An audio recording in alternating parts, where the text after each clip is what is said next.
চলে যেতে বলেছেন। ইব্রাহিম আলাইহিস সালাম ওই দিকে মুখ করে বললেন, নাম, আমার কিছু করার নেই। তিনি এভাবে চলে যেতে বলেছেন। নাম শব্দ ছাড়া, হ্যাঁ শব্দ ছাড়া ইব্রাহিম আলাইহিস সালাম কিছু বলেননি। একটু দূরে গিয়ে সানিয়া পাহাড়ে পৌঁছে কাবা ঘরের দিকে মুখ করে তিনি হাত তুলে দোয়া করে বলছেন, রব্বানা, হে আমার প্রতিপালক, ইন্নী আসকান্তু মিন যুরিয়াতি বিওয়াদিন গায়রি যি যারইন ইনদা বাইতিকাল মুহাররম, আমার পরিবারের কিছু অংশ রেখে দিলাম আমি তোমার কাবা ঘরের পাশে, অথচ কাবা ঘর নেই, কিছুই নাই সেখানে, জমজম কূপও নেই। বুখারী মুসলিমের হাদিসে এসেছে তিনি রেখে দিলেন জমজম কূপের পাশে, কাবা ঘরের পাশে, জমজম কূপের উপর। তো এবার তিনি হাত তুলে দোয়া করছেন, প্রতিপালক, আমি আমার পরিবার। তো সম্মানিত দিনী ভাই বোন, ইনি সারা, এমন কোন পৃথিবীতে দিনী বোন আছেন যে বিপদে পড়লে এভাবে বলতে পারবেন? দেখেছেন কেমন সাহস, ইমানের কত গতি। বলছেন, আমি যদি তোমাকে বিশ্বাস করে থাকি, আমি যদি ইব্রাহিমকে নবী বলে মেনে নিয়ে থাকি, আমার জিন্দেগিতে আমার লজ্জা স্থান আমার স্বামী ছাড়া কাউকে ব্যবহার করতে না দিয়ে থাকি, কথা ঠিক হলে এই নির্জনে এই লোকজন আমার গায়ে হাত লাগাতে না পারে, এটা তার জোরালো দাবি। বুখারী মুসলিমের হাদিস। হাতে হাতে অজ্ঞান হয়ে গেছে। দেখুন, আপনি যাওয়ার সময় একটা বই নিয়ে যাবেন, উপদেশ। উপদেশ বই একটা আলোচনা আছে আল্লাহ ভরসা, বিবরণগুলি দেওয়া আছে কোরআন মাজিদ থেকে এবং বুখারী মুসলিম থেকে। জীবনে চেষ্টা করেছি মানুষের কাছে সঠিক ধর্ম পৌঁছানো, চেষ্টাতে ত্রুটি করেছি, তা আমার মনে বলে না। যদি ভুল হয়ে থাকে তাহলে চেষ্টাই ভুল হয়েছে, আর যদি ভুল না হয়ে থাকে তাহলে যা বলেছি, যা লিখেছি তা সত্য বলেছি, সত্য লিখেছি।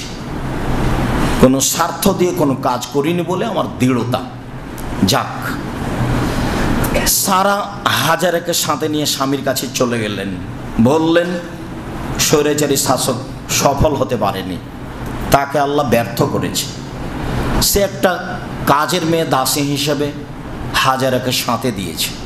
3 জন মানুষ চললেন স্বদেশে, বসবাস করতে লাগলেন। এক পর্যায়ে হাজেরা সারাকে বললেন, হাজেরা, আমাদের তো কোনো ছেলে মেয়ে নেই, তুমি তো দাসী হিসেবে আসো, তো তুমি আমার স্বামীর সাথে বিবাহ বন্ধনে আবদ্ধ হও, যদি আমাদের কোনো ছেলে মেয়ে হয় ভালো হবে। তো হাজেরা বললেন, দেখেন আপা, যা আছি ভালো আছি, বিবাহ হলে ভালোবাসায় ফাটাল ফাটবে, তখন আমরা টিকতে পারবো না, এমনিতেই থাকি। এরপরেও সারার বারবার বলার কারণে এক পর্যায়ে হাজেরার সাথে ইব্রাহিম আলাইহিস সালামের বিবাহ হয়ে গেল। এতে জন্ম নিল ইসমাইল আলাইহিস সালাম। পরিস্থিতি যা হওয়ার তাই হলো। 2 জনের মধ্যে, হাজেরা ও সারার মাঝে গণ্ডগোল দেখা দিল। পরিস্থিতি দেখে ইব্রাহিম আলাইহিস সালাম দুধের বাচ্চা ইসমাইল এবং স্ত্রী হাজারাকে নিয়ে চললেন সৌদি আরব, কাবা ঘরের পানে। কিভাবে গেলেন লম্বা পথ, ইরাক ফিলিস্তিন থেকে আল্লাহই ভালো জানেন। ফাওয়াজাহুমা ইনদা দাওহাতা ফাওকা জামজামা আলাল মসজিদে।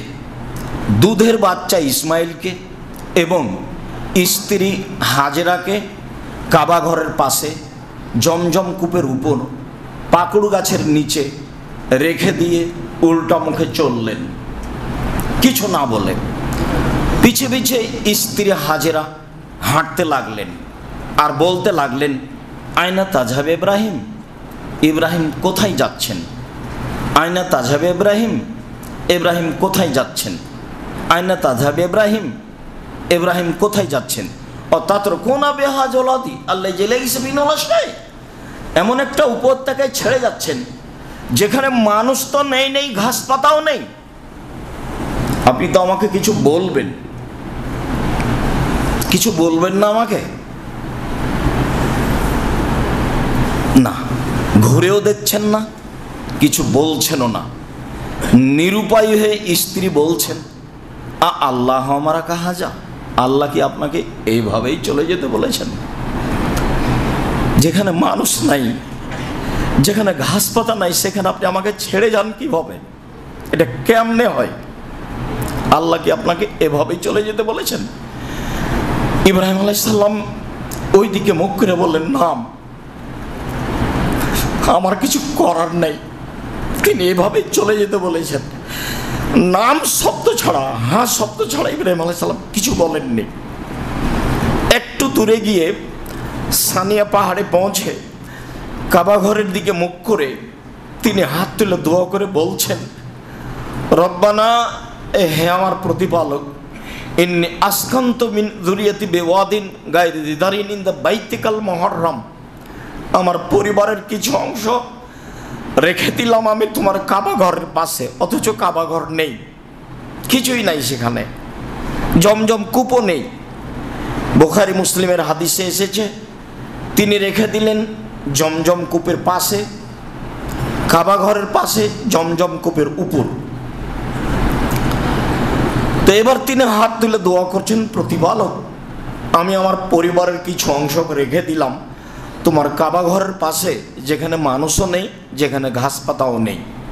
একটু আগে স্ত্রী যে ভাষা বললেন আরবি ভাষায়, সে ভাষা তিনি কোরআনের ভাষায় বললেন আরবি ভাষায়। তখন স্ত্রী বললেন, এদান, আচ্ছা ঠিক আছে, ফালা ইউযায়্যিনুল্লাহু তাআলা, যেহেতু আল্লাহ আপনাকে চলে যেতে বলেছেন, কাজে আল্লাহ আমাকে ধ্বংস করবেন না। কি সাহসে তিনি থাকবেন আল্লাহ ভালো জানেন। এর নাম আল্লাহ ভরসা। কিভাবে থাকবেন, কি খাবেন, সন্ধ্যা হলে কি হবে, বাচ্চা কি খাবে, সেটা বলার কোনো ভাষা নেই। এইদিকে এখন রেখে দিলাম, তবে একটুক যে বাচ্চার পাশে এসে বাচ্চাকে বেগতি দেখে দৌড়িয়ে সাফা পাহাড়ে গেলেন পানির আশায়, ঘুরে আসলেন, মারোয়া পাহাড়ে গেলেন পানির আশায়, ঘুরে আসলেন, 7 বার ঘোরাঘুরি করলেন, কোনো পথ হলো না। নিজের বাচ্চার কাছে আসছে, দেখি কি হতে পারে। বাচ্চার কাছে পৌঁছাপাছি যখন একেবারে পাশে পৌঁছে গেছেন, তখন কে যেন বলছে, কি চান? মানে জিবরাইল বলছেন, আমি পানি চাই, আমার ছেলের অবস্থায়। তো জিবরাইল আলাইহিস সালাম একটি পায়ের আঘাত করলেন, তখন জমজম পানি ফুটে বের হলো একবারে জোরে। হাজেরা পানি ঠেকানোর চেষ্টা করেছিলেন, মানুষে বলে জমজম মানে ঠেকানো। পানি যদি উনি ছেড়ে দিতেন তাহলে সারা পৃথিবী সব জায়গায় পানি ছড়িয়ে পড়ত।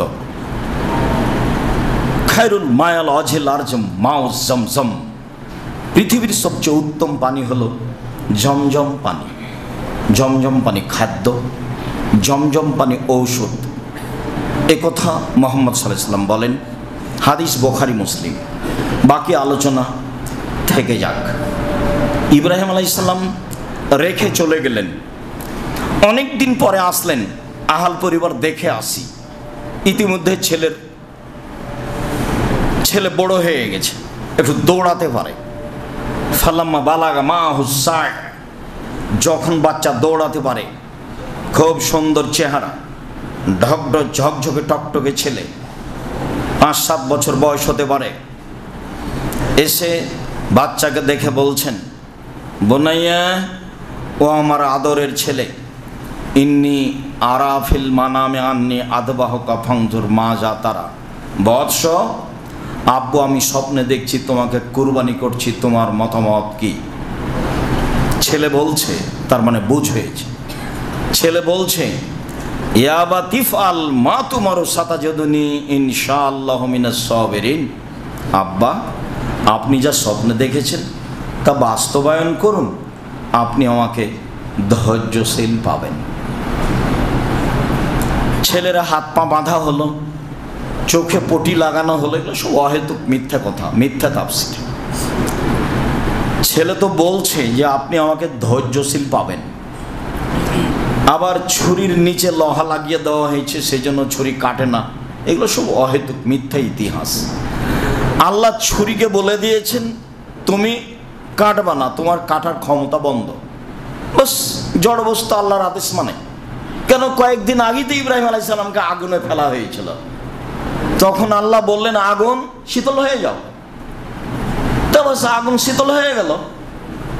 আগুন আল্লাহর আদেশ মানে। আদম সন্তান বড় নিমুখ হারাম, সারাদিন অন্যায় করে, রাত 12টা 2টা 3টায় ঘুমায়, 9টা 10টায় উঠে, তো আদম সন্তান। এতে জড়বস্তু, জড়বস্তু আল্লাহর কথা মানে। তার অনেক ঘটনা আপনাদের জানা আছে। ওই যে একটা লোক বলল যে আমার ছেলেরা শোনো, আমি মারা গেলে আমাকে আগুন দিয়ে জ্বালিয়ে অর্ধেক চাই পানিতে ফেলে দিও, মাটিতে ফেলে দিও। ছেলেরা তাই করলো।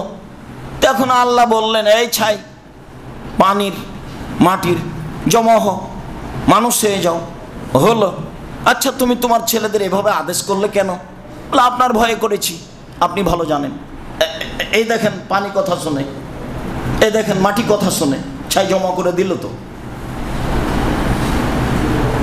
99 জনে 100 জন লোককে হত্যা করে এখন দুনিয়া থেকে বিদায়। তখন জাহান্নামের ফেরেশতা জান্নাতের ফেরেশতা হইচই করছে, নিয়ে যাবে। তখন আল্লাহ বলছেন থামো থামো থামো থামো, একটু মাপো তো। মাওলানা সাহেবকে জিজ্ঞাসা করার জন্য যে গ্রামে যাচ্ছিল, এখন লাশ যেখানে পড়ে আছে, তো গ্রাম দূরে আছে না যে পথ বেশি হেঁটে গেছে সেই পথ আগিয়ে গেছে, কোনটা? তো মেপে দেখা গেল যে পথ বেশি হয়ে গেছে হেঁটে যাওয়াটা।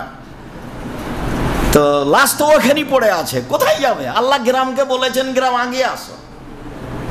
আর যে গ্রামে লাশ পড়েছে সেই গ্রামকে আল্লাহ বলেছেন সরে যাও। গেছে, জড়বস্তু কথা শুনে। ছুরিকে বলে দিয়েছে কাটবে না, বাস কাটে না।